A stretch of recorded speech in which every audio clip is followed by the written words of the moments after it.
ओम शांति। ओम शांति। तो हम सब ने बहुत सुंदर गीत सुने हैं जो ब्राह्मणों के जीवन में जान फूंकने वाला गीत है, क्योंकि ऐसे गीत सुनते हैं तो अंदर से उमंग, उत्साह और खुशी सोते बढ़ती है।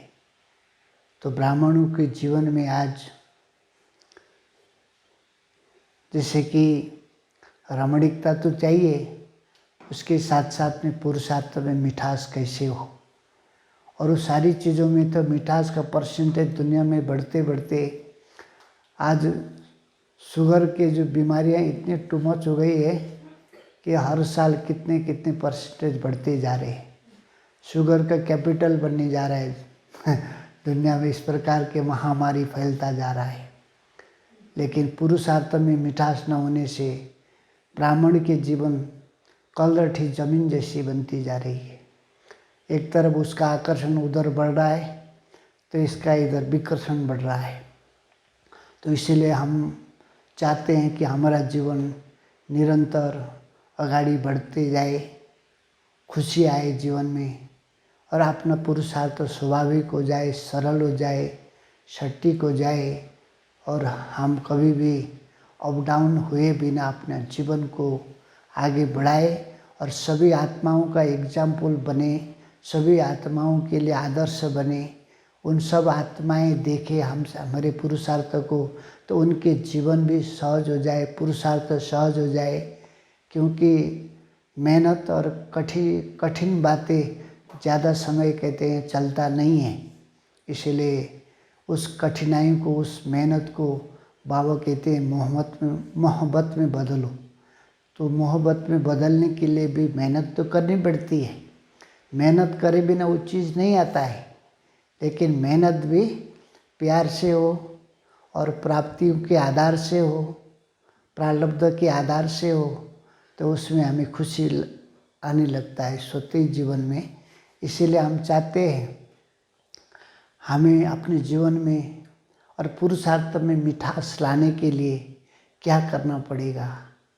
अब तक अपनाए गए सारे रास्ते हमने अपना करके देखा है, लेकिन उसमें क्या क्या कमी पेशी रह गई है और उसको कितना परिवर्तन की ज़रूरत है, उसको बदलने की क्या क्या आवश्यकता है, कौन सी जगह पर हमारा समय, संकल्प और एनर्जी लीकेज हो रहा है, उसको और ज़्यादा सटीक बनाई जाए। क्योंकि अब आगे जाकर के ऐसा समय आने वाला है, आ रहा है, दिखने में आ रहा है। तो आगे जाकर के जो सुधार का जो गुंजाइश है, रिटर्न जाकर के, बैक जाकर के करना, ऐसा मार्जिन अब लगता है मिलना मुश्किल है। इसीलिए समय को देखते हुए, परिस्थिति को देखते हुए, और इसी समय भी माया अपने फुल फोर्स में सभी आत्माओं को अपने आगोश में लेने की चारों तरफ से कोशिश कर रही है। तो ऐसी परिस्थिति और ऐसी हालत में हम अपने आप को कितना सहज बना सकते हैं।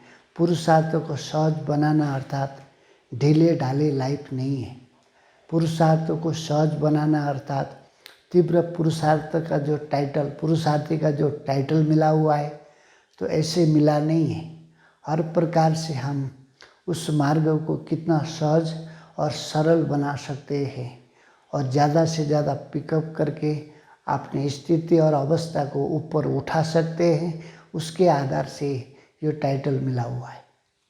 इसलिए हम सब जानते हैं तीव्र पुरुषार्थी के नाम से जानने वाले ग्रुप को हम करते तो आए हैं, लेकिन परिवर्तन के नज़ारे अपने जीवन में कहाँ तक दिखाई देता है, हम कहाँ तक परिवर्तन हुए हैं, समीक्षा करके देखना, चेकिंग करके देखना, और कहाँ तक इसमें परिवर्तन की आवश्यकता है उसको भी देखना।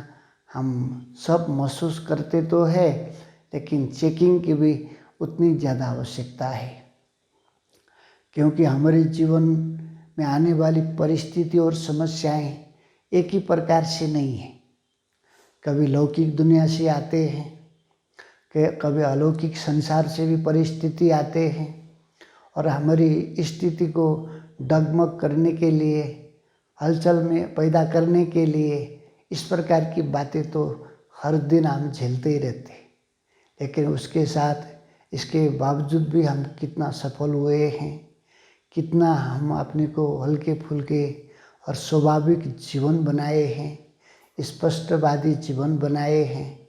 दूसरा कोई देखे तो कह सके कि पुरुषार्थ हो तो ऐसा हो, और वो सीखने के लिए और समझने के लिए, जैसे कि कोई राय सुझाव लेने के लिए आए तो हमारी बातें सुन करके उनको भी लगे कि इनका पुरुषार्थ यथार्थ है, एक्यूरेट है, निरंतर है, कभी भी अप डाउन नहीं है। तो परिस्थिति न आए ये तो हो ही नहीं सकता है। बाबा कहते हैं कि परिस्थिति और समस्याएं तुम्हारे पेपर है, तुम्हें चेकिंग करने के लिए। तुम कितने पानी में डुबकी लगा रहे हो और तुम कौन से स्टेज को प्राप्त करके आगे चल रहे हो, इसके लिए ये सब चीज़ें तो नेचुरल आएंगे ही। तो हम सब का दुनिया में जो पेपर का जो समय होता है, 3 मास के बाद में, 6 मास के बाद में, 9 मास के बाद में, 12 मास के बाद में पेपर आने का तय होता है। यहाँ तो हम जैसे कि अच्छे अनुभव करके जब बाहर निकलते हैं वहीं से ही पेपर आरंभ हो जाता है। उस स्थिति को कितना समय जमा सकते हैं, उस स्थिति को हम सेकंड में गवा देते हैं, या तो उसी समय चेकिंग आरंभ हो जाती है। माया पीछा करना शुरू कर देती है, इसने अच्छे खजाने प्राप्त किए हैं, जितना हो सके खाली करने को हो सके तो उसको अच्छा लगता है। जैसे दुनिया में भी हम सब ने देखा है, जो क्रिकेटर्स होते हैं क्रिकेट मैदान में, तो उनको देखा गया है कि 95 और 96 उसके रन होने लगते हैं, तो उधर के जो विपक्ष वाले जो खिलाड़ी होते हैं इतना चौकस चौकन्ना और 20 नाखून का जोड़ लगा के उनको 99 में आउट करने की चक्कर होता है उनका, और वो रिकॉर्ड बनाने के लिए लगे हुए होते। हाँ, और उसमें और ज़्यादा खुशी होती है उनको। इधर की खुशी चुराए वो अपना खुशी अपना बनाते हैं, दूसरों का खुशी, और उसी में वो खुशी अपने को मानते हैं।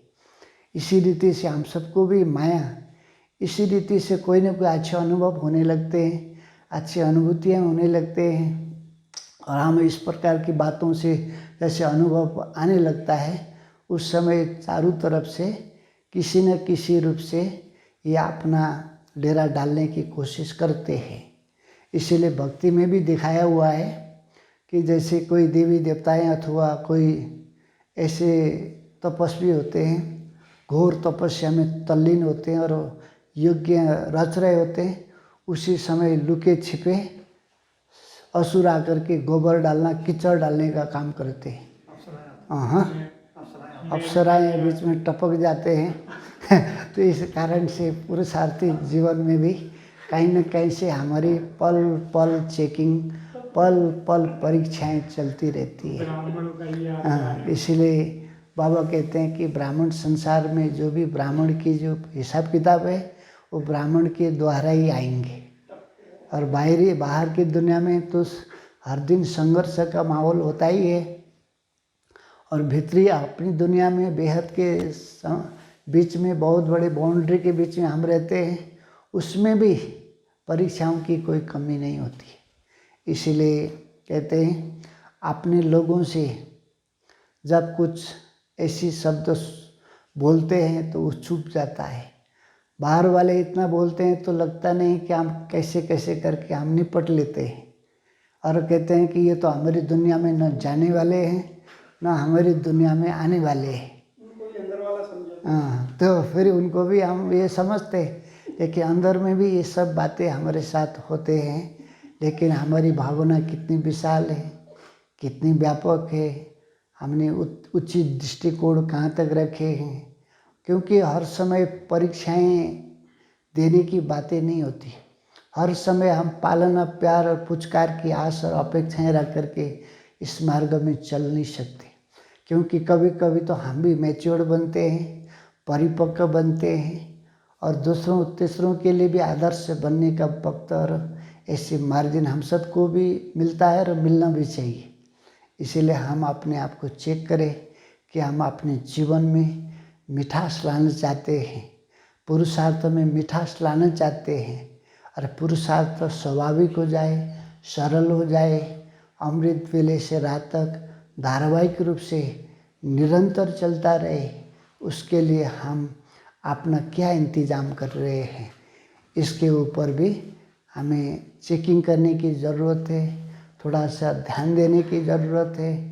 क्योंकि आज हमारे पास में लगता है कि समय तो नेचुरल कालांतर से चलती आई है, समय तो अपने हिसाब से चलती रहती है, लेकिन हमारे पुरुषार्थ का समय, हमारा जो जीवन हर दिन उस ओर बढ़ता जा रहा है, तो उस समय हम पुरुषार्थ के कितने सारी बातें सुनते हैं, समझते हैं, क्लासेस बड़ों का सुनते हैं, फिर भी उस समय हम अपने जीवन में चेंजेस नहीं ला सकते।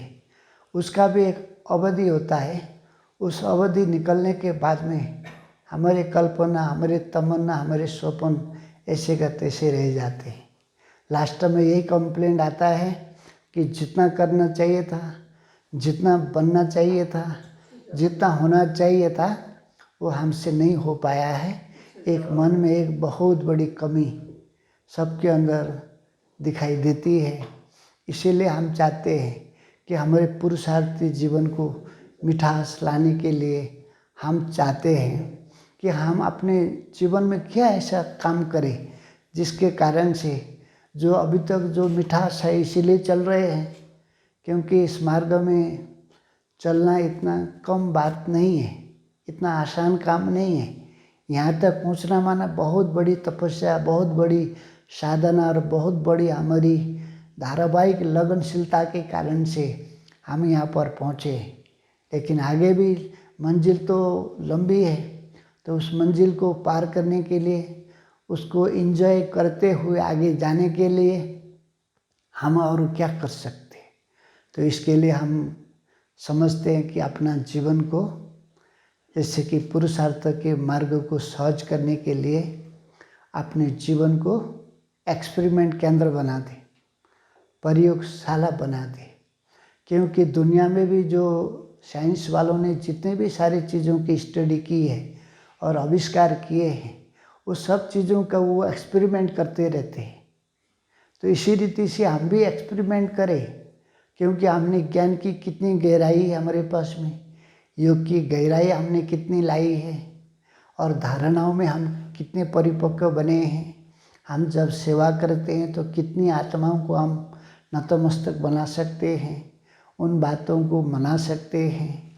हमारे पास में कितनी आध्यात्मिकता की शक्ति अंदर समाई हुई है, उसकी पहचान हम बीच बीच में करते रहे। और हर चीज़ की चेकिंग की उस समय बहुत ज़्यादा आवश्यकता पड़ती है। तो एक्सपेरिमेंट केंद्र अर्थात कोई भी चीज़ों की कमी हमारे पास में न हो। अनुभव की बातें पूछते हैं तो हम बता सके, अथॉरिटी से बता सके, क्योंकि दुनिया में आज हम वो जो कुछ कर रहे हैं तो कई सारी बातें तो हमने उधार में लिए हुए होते हैं, उसको एक आपस में इधर उधर से ला करके सुनाया करते हैं। लेकिन अपनी संसार इतना विशाल है, इतना व्यापक है, इतना अनंत है, उसके अंदर अगर हम घुस गए, अंदर में प्रवेश कर लिया हमने, तो उसमें तो इतनी ज़्यादा खजाना और इतनी ज़्यादा वो कारून का खजाना है उसमें, वो तो सुना के कभी अंत ही नहीं होगा। जैसे कि कहते हैं ना, वो टैंकी में रखा हुआ पानी तक कभी भी खलास हो सकती है, अचानक खलास हो जाएगी। आप आधा स्नान कर रहे तब खलास हो जाएगा उस समय तो। दूसरों से उधार लिए हुए चीज़ों का आपको टैक्स भी कभी कभी भरनी पड़ेगी, लेकिन आपका जो खजाना का जो फाइल खुल गया, खजानों का जैसे कि दरवाज़ा खुल गई, तो आप अनंत खजानों की ओर प्रवेश करेंगे। अनुभव की अथॉरिटी तो इतना ज़्यादा हो जाएगा कि पल पल हमारे अनुभव की घड़ी, पल पल अनुभव के सेकंड हमारे गुजरेंगे। इसीलिए हमारे अंदर की दुनिया में हम कहाँ तक प्रवेश कर पा रहे हैं, क्योंकि अनुभव की अथॉरिटी बाहर की बातें सुना करके, इसीलिए कहते हैं ना कि कोई सुनाते हैं तो कहते हैं कि बाहर की बातें जो खाई हुई थी उसी बातों को उल्टी करना तो उल्टी की गई चीज़ किसी को अच्छा नहीं लगता है, लेकिन अपनी चीज़ें जब हम सुनाने लगते हैं तो सुनने वालों को भी अच्छा लगता है, और उसने हकीकत में किया हुआ है, प्रैक्टिकल में किया हुआ है, और उसने अपने जीवन में इस बात को हिस्सा बनाया हुआ है, तो इसलिए वो बातें सुनाना शुरू करते हैं। तो घंटा कैसे जाती है, रात कैसे जाती है, वो समझ में नहीं आता है। ऐसे रात निकल जाता है। वो एक भाई जी सुना रहे थे, बिरज शांता दादी, बिरज इंदिरा दादी है ना, ब्रह्मा बाबा की जो जेठी बहू बिरज इंदिरा दादी। तो वो शाम को भाई सुना रहे थे, वो शुरू में ज्ञान में आए हुए थे। तो हैदराबाद सिंध में जो देखी हुई कहानी हकीकत में जो सुनाती थी, शाम को शुरू करते थे तो सुबह हो जाता था, सुबह 4-5 बज जाता था अनुभव सुनते सुनते, और सब धारावाहिक हो जाते थे आँखों से, जैसे कि गंगा जमुना इतनी बह जाती थी। तो कैसे रात चला गया पता ही नहीं चलती हमको। तो अनुभव ऐसी चीज़ है, जब हम अपनी दुनिया में प्रवेश करते हैं, अपनी चीज़ों को पा लेते हैं, और हर दिन हम कुछ न कुछ एक्सपेरिमेंट करते हैं, तो वो चीज़ हमारा ओरिजिनल दौलत है। हम उसको अथॉरिटी से कह सकते हैं। इसीलिए कहते हैं सत्य को साबित करने के 1000 रास्ते होते हैं, लेकिन 1000 रास्ते कोई गलत नहीं होते। इसीलिए दुनिया में कई बार हम सब ने देखा है, हमारे सिटी के बीच में जो एफएम टावर, एफएम रेडियो वाला आया था और उसने स्टेशन खोला था, तो ब्रह्मा कुमारी से कुछ संबंध संपर्क में था, तो उसने सोचा कि आज इन सबको ट्रायल किया जाएगा। तो उसने 4 जगह फ़ोन किया, बड़े दूसरी शहर में भी। क्वेश्चन एक ही रखा उसने, और हाँ क्वेश्चन एक ही था। 4 बड़े सेंटर में बहनों को फ़ोन करके उस क्वेश्चन का उत्तर मांगा उसने, आंसर। तो चारों जगह से क्वेश्चन एक था, उत्तर सबके अलग अलग आ गए, लेकिन लास्ट में वो क्या कहता है, ये भी राइट है, वो भी राइट है, वो भी राइट है, कौन राइट अनराइट तो कौन, कोई भी है नहीं। तो इसका मतलब सत्य को है ना साबित करने के लिए 1000 रास्ते होते। तो इसीलिए हम भी अपने आप को अनुभव की अथॉरिटी अपने जीवन में आ जाए। कोई बातें होती है, सुनी सुनाई बातें सुन लेते हैं, 1-2 बार वो बातें हमारे जीवन में आ जाती है, तो हम किसी के मुख से वो बातें सुनते हैं ना, तो कैसा लगता है, ये तो बातें सुनी हुई बातें सुना रहा है अब उन्होंने तो सुना है, लेकिन सबने तो नहीं सुना है ना। लेकिन उसकी गहराई में जाकर के वही बातें अगर हम सुनाते हैं तो हमारा अपना हिस्सा बन जाता है, अभिन्न अंग बन जाता है, और उसमें अंदर जुड़ा हुआ एनर्जी बाहर बोलने लग जाता है। तो इसलिए उस समय हम जब बोलते हैं तो अनुभव के आधार से बोलते हैं। इसीलिए हमारी यात्रा को आगे बढ़ाने के लिए सबको लगे कि ये त्यागी है, ये तपस्वी है, ये इन्होंने किया गया साधना कोई कम नहीं है, लेकिन उनको ये भी दिखाई दे कि ये त्यागी तपस्वी तो है, लेकिन संसार में कितने सारे चीज़ों का हम इस्तेमाल करते हैं। जो त्यागी तपस्वी जीवन में, जैसे कि बैरागी जीवन में तो कम होना चाहिए, लेकिन वो अगर दिखता है तो वो कहते हैं कि ये तो त्याग तपस्या की तो ऊंची ऊंची बातें करते हैं, लेकिन प्रैक्टिकल में अगर देखा जाए तो ये चीज़ कम दिखाई देता है। तो उनको हाँ इसीलिए हम सब उन्होंने तो घर अपना लौकिक घर छोड़ के जंगल में चले गए, हम तो दुनिया को ही छोड़ने वाले अपने देह को ही हम छोड़ के जाने वाले हैं। इसीलिए हम सब बेहद के बैरागी हैं, सबके साथ होते हुए, सबके बीच में रहते हुए भी हम उस चीज़ का प्रैक्टिस कर रहे हैं।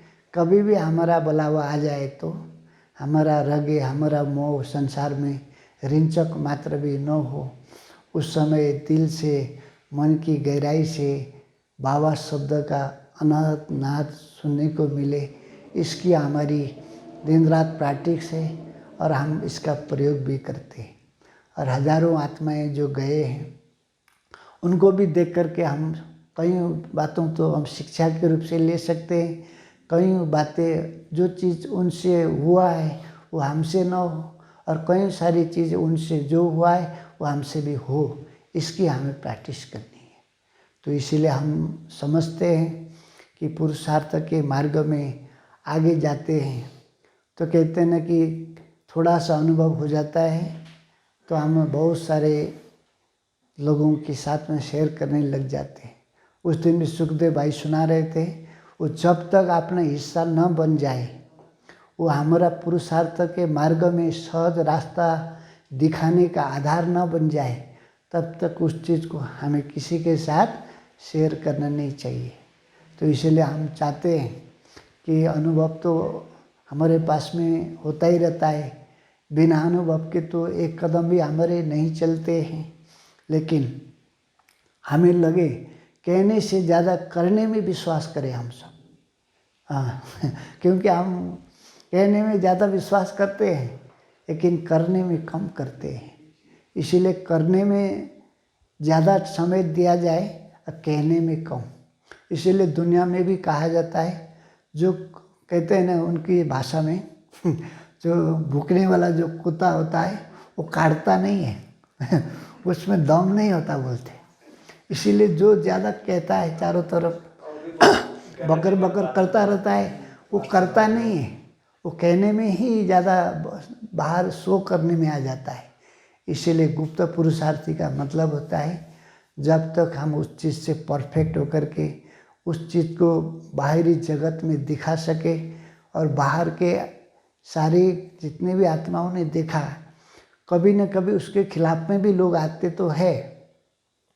इसने सबके बीच में ऐसी प्रतिज्ञा की थी, इसने इस प्रकार की बातें सबको सुनाया था, लेकिन कहता तो है लेकिन करता नहीं है ये तो इस प्रकार की संकल्प उनको न चले। इसीलिए हम अपने जीवन में पुरुषार्थ में मिठास लाना चाहते हैं तो अंतर से हम इतनी गहरी अनुभव की अथॉरिटी बन जाए। तो ये कहने का मार्ग नहीं एक्चुअल में देखा जाए तो ये तो करके दिखाने का मार्ग है। बाबा कहते हैं ना, चेहरे और चलन से दिखाई दे, नशा और निश्चय के आधार से दिखाई दे। और इसी बातों के लिए कहते हैं ना बाबा कि जूरी स्टोइंग के लिए बाबा ने बोला था, और वो सब मिल कर के उन्होंने क्या बोला, हम सुप्रीम कोर्ट में केस करेंगे, श्री कृष्ण भगवान नहीं है वो देवता है। तो बाबा ने उस समय क्या बोला था, बाबा ने बोला था कि ये सब कुछ करने की कोई ज़रूरत नहीं है।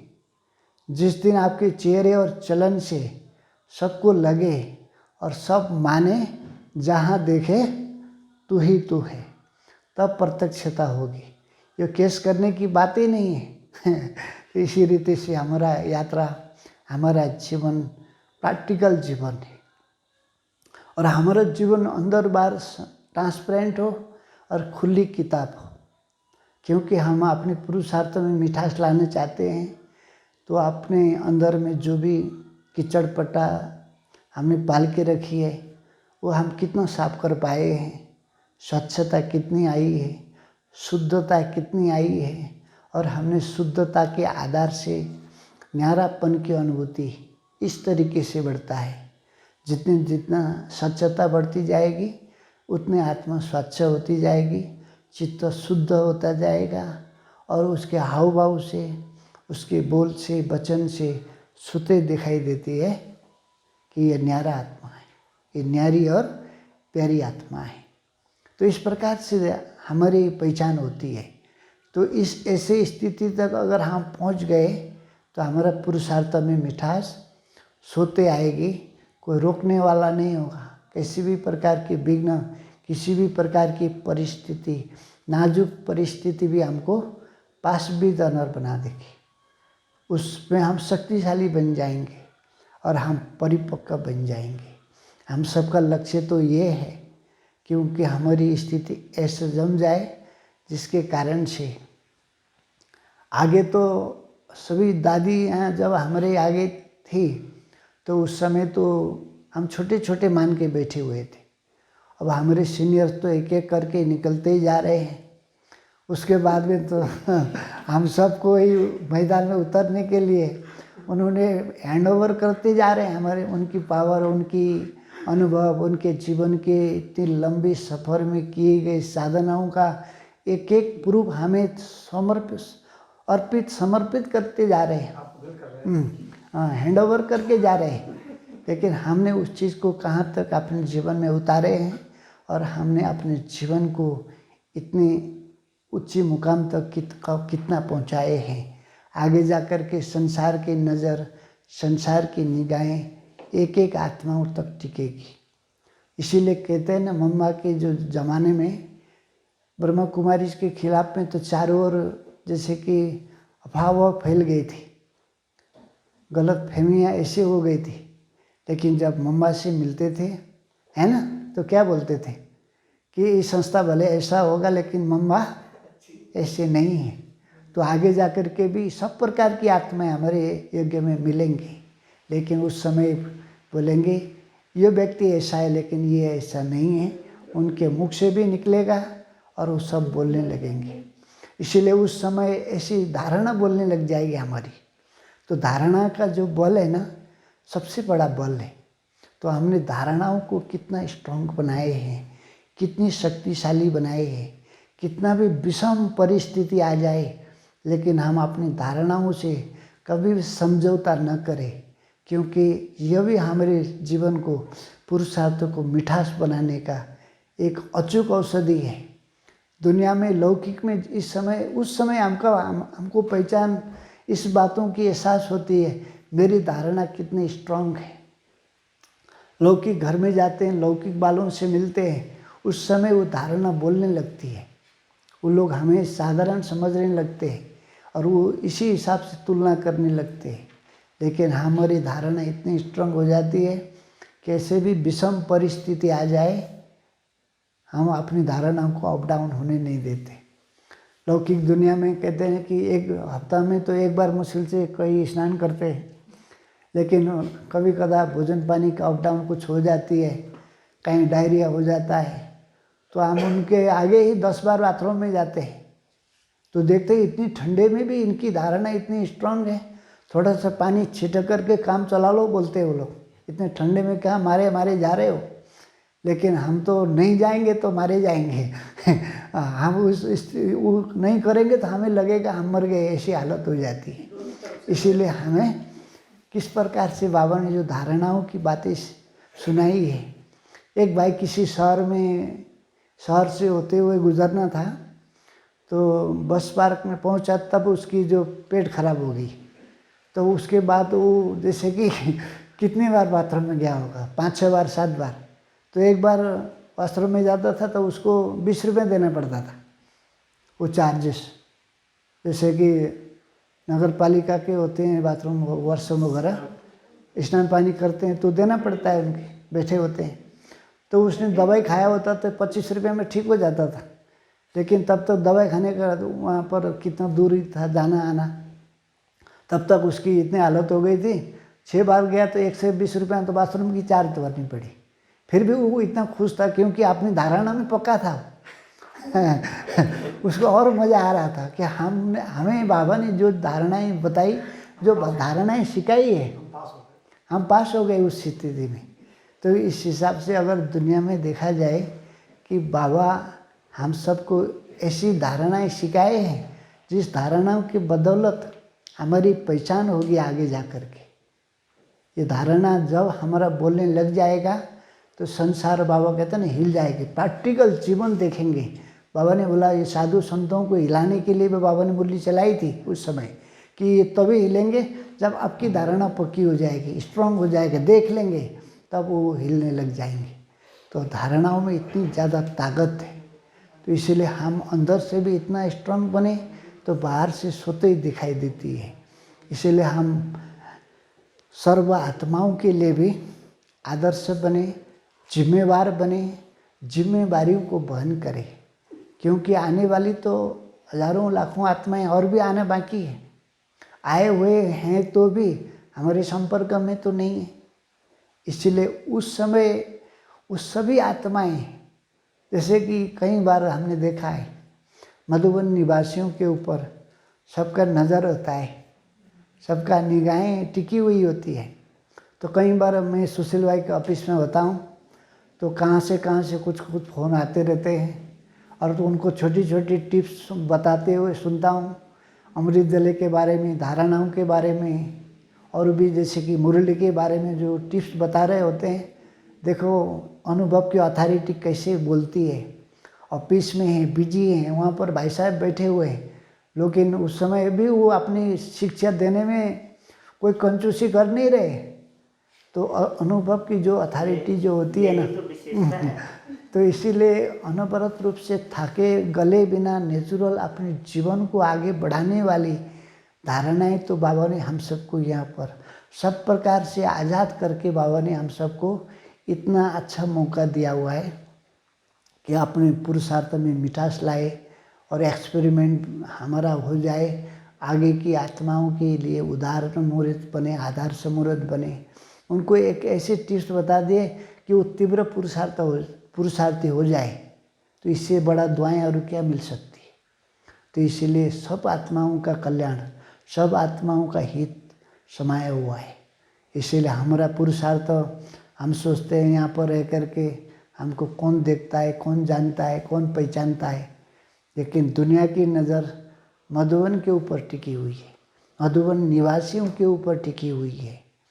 तो इसीलिए हमें थोड़ी सी भी ऊपर नीचे हो जाती है तो इसका इफेक्ट बहुत ज़्यादा बाहर में भी हो जाता है। इसीलिए आज हम चाहते हैं कि आज हमारे अंदर जितनी आध्यात्मिक शक्ति जागृत हो रही है उसको हम संकल्प के द्वारा, मनसा सेवा के द्वारा उस शक्ति को संसार की आत्माओं को भी कितना दे रहे हैं, उसका भी प्रैक्टिस हमें होना चाहिए, पर लक्ष्य होने चाहिए। हम जैसे जैसे अंदर से क्लीन और क्लियर होते जाते हैं वो चीज़ और ज़्यादा काम करने लगती है, क्योंकि हमारे एक एक संकल्पों का कितना बड़ा महत्व है। क्योंकि कहते हैं कि एक बार एक राजा मंत्री के साथ में एक शहर से होते गुजरता था, और उस रास्ते से जब गुजर जाता था तो उस रास्ते में कई सारे दुकान आते थे। एक दुकान के बीच में पहुंचते ही, उसके जैसे कि नज़दीक पहुंचते ही उसको ऐसे ख्यालत आते थे राजा को कि इस दुकानदार को तो ऐसी सजाएं देना चाहिए जो कभी जेल से बाहर ही ना निकले। इससे संकल्प उसके मन में आता था। तो कई बार एक्सपेरिमेंट करके देखा, वही दुकान के आगे जाने के बाद ऐसे विचार क्यों आते हैं।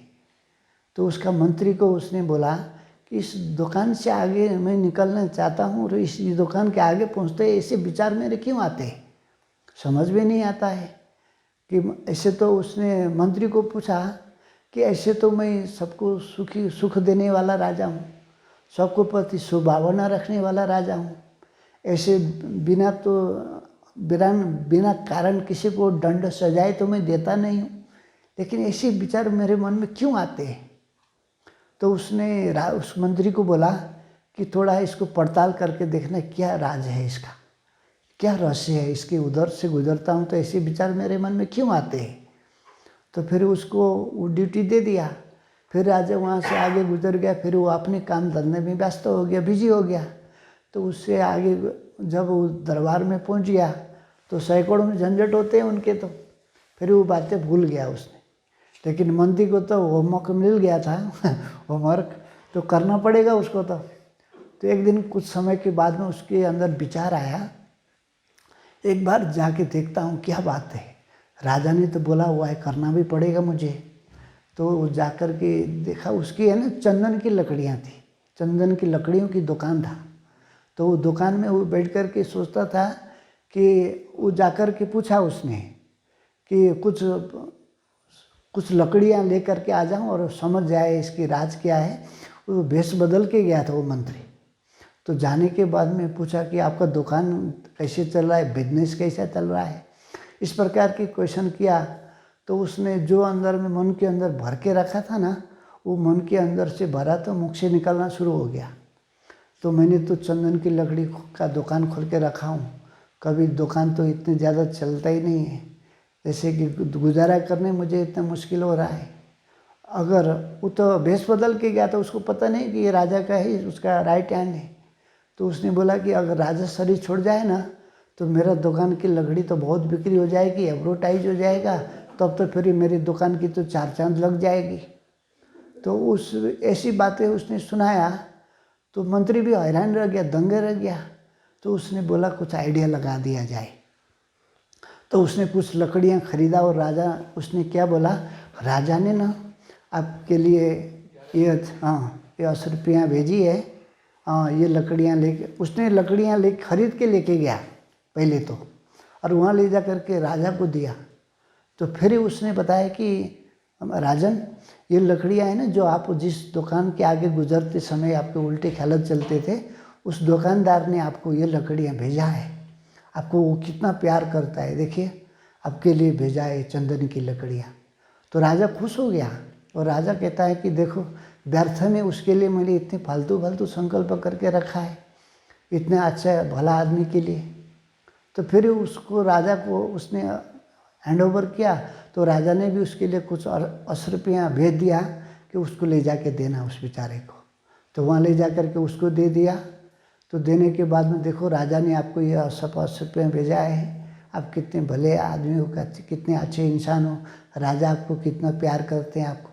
ऐसी बातें कहने के बाद उसके मन में वो विचार जो चलता था ना, वो विचार ख़त्म हो गया उसका। और ऐसे राजा को मैंने क्या क्या अनप शनप सोच के रखी है, उसने खुद ही रियलाइज किया। उसके बाद में दोनों के अंदर जो भ्रम था ना, वो ख़त्म हो गई।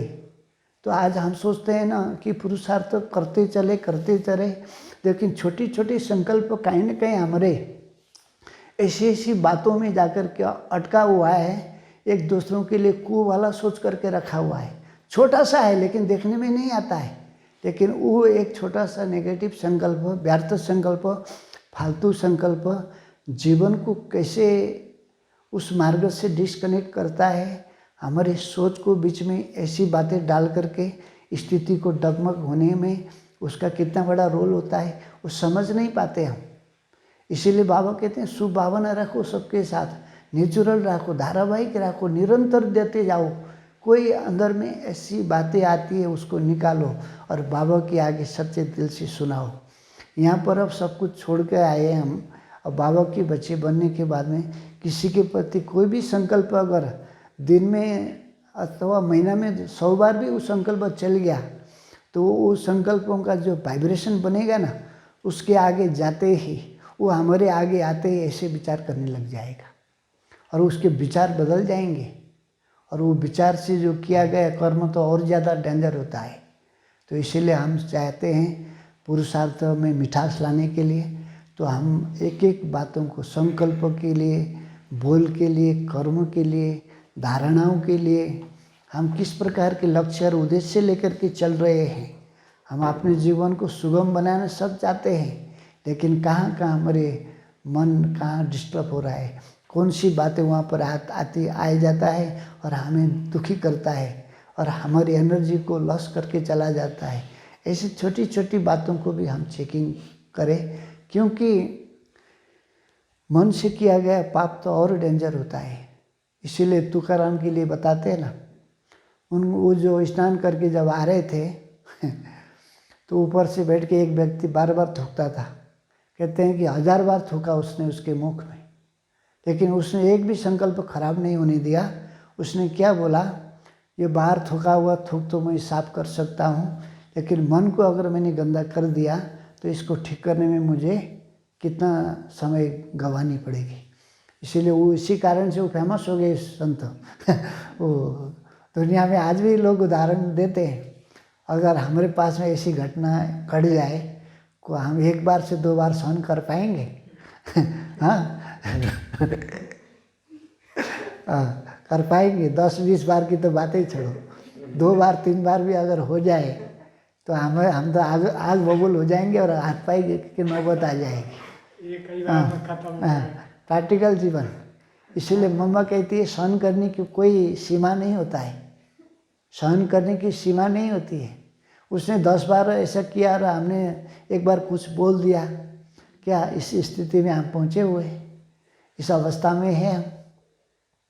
तो इसीलिए दुनिया की संतों महात्माओं की अगर हिस्ट्री देखा जाए और हमारी स्थिति, हम सतयुग में जाने वाली आत्माएं हैं, वो तो द्वापर ये कलयुग के बीच में आई हुई आत्माएं हैं।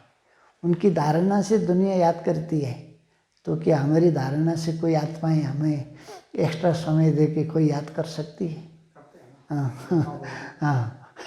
तो इसीलिए हम बड़े लोगों के लिए तो हम रेफरेंस दे सकते, लेकिन धारणाओं में तो हमें भी तो वहाँ तक तो पहुँचनी है ना।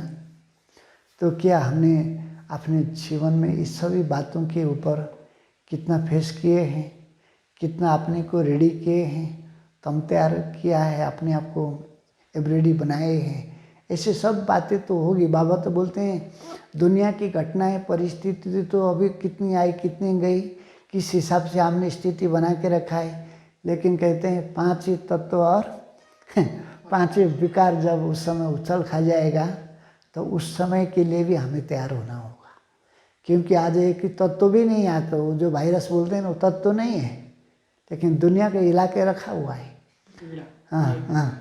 अब देखने में कुछ नहीं आता, कहाँ से कौन सी प्लेन में आता है, कौन सी ट्रेन में आता है, ना उसको ना पासपोर्ट चाहिए ना वीसा चाहिए, कहाँ कैसे घुस जाता है और कैसे लोगों को आगे उसमें ले लेता है।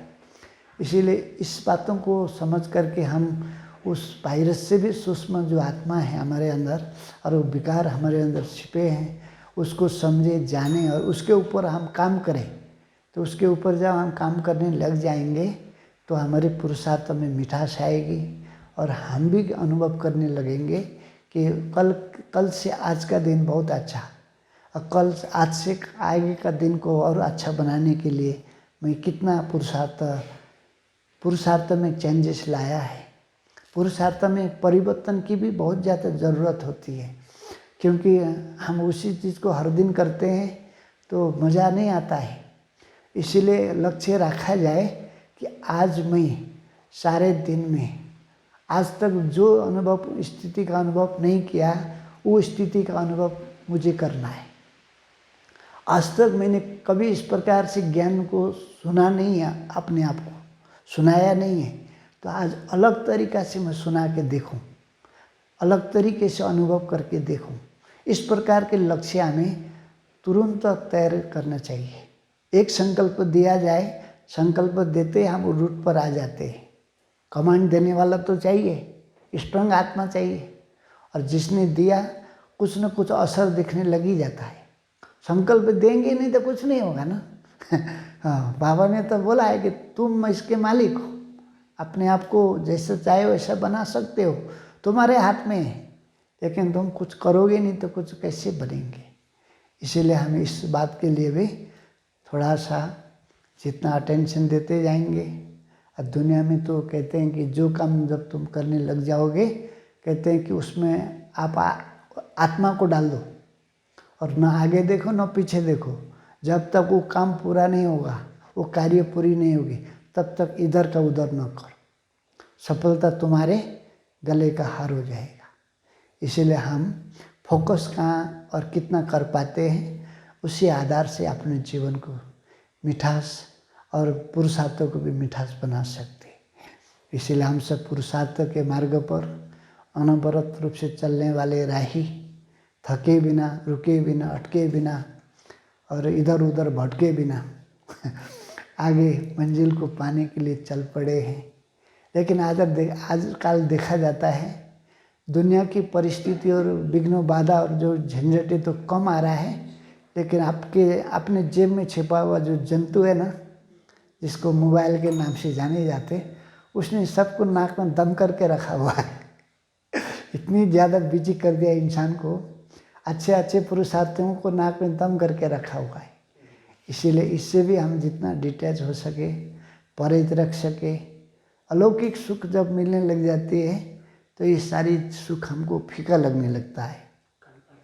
तो इसका मतलब अलौकिक सुखों का अनुभव हमने एक्चुअल में गहराई में जाके नहीं किया होगा।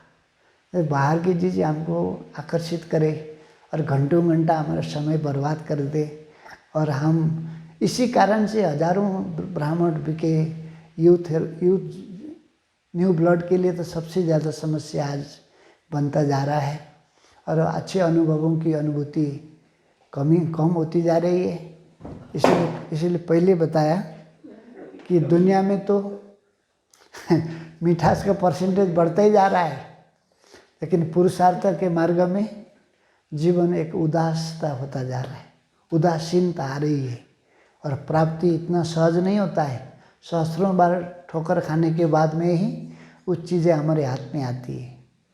इसीलिए हम सब जानते हैं कि हम अपनी स्थिति को इधर उधर होने न दें और सबके लिए आदर्श बने, अनुभव की अथॉरिटी बने। यही बातों को मद्देनज़र करते हुए हम अपने पुरुषार्थ को आगे बढ़ाते चले। ये हमारा लक्ष्य होना चाहिए, ये हमारा उद्देश्य होना चाहिए। अच्छा, ओम शांति।